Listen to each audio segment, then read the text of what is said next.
It was a defining moment for Brian Destry. Sitting with my buddies having a couple pints. When a casual thought turned pints with friends. I looked at one of my friends and I said, one day I'm going to have one of those. Into barrels Destry produces himself. Last fall, the UW-Madison grad took over brewmaster duties at Middleton's Capitol Brewery, one of southern Wisconsin's craft brew staples since 1986. On a day today, like we're making an Imperial IPA, which is a really hoppy beer.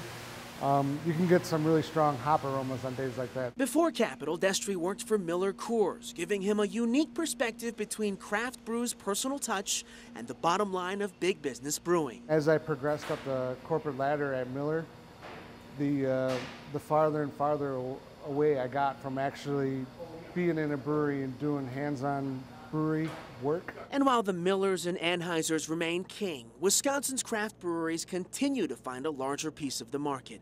National numbers from the Brewers Association ranked Wisconsin number 9 among state capita per brewery in 2011. 75 total breweries statewide translates to about 75,000 people for every Wisconsin brewery. But if the numbers are a little hard to swallow, I like to drink most everything they've got. I like stouts, I like IPAs, I like trying different things. Find a bar stool next to Doug Griffin, a self-proclaimed beer snob. Before it was cool to drink a bourbon-aged coffee stout, I was there. Regulars like Doug give the Old-Fashioned in Madison a reason to take craft beer very seriously. Places like the Old-Fashioned are so dedicated to the craft beer movement, they scour the whole state to find the beers you've never heard of.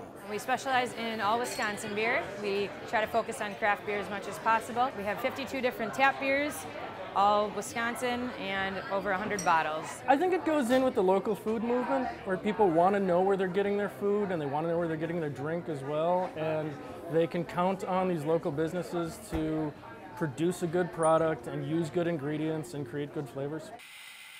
You can see that the equipment and the machinery, there's a lot more to it than just knowing what a good recipe is and how to homebrew well. So being able to take that and make it to the kind of industrial size level, it's a big jump. A fast jump for Madison's Ale Asylum, first hitting the craft brew scene in 2006.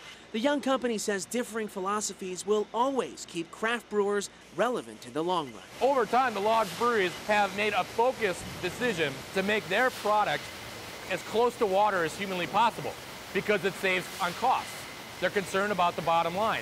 You don't see craft brewers doing that. Craft beer's biggest accomplishment may be transforming a drink often seen as simple. Beer tastes good. It's easy to drink. It's not anywhere near as expensive as wine. And the thing that crosses my mind every time I put the glass down after a sip is I can't wait for that next one. So that's what good beer does to me. Providing an endless palette of possibilities. In Madison, Andy Choi, WISC News 3.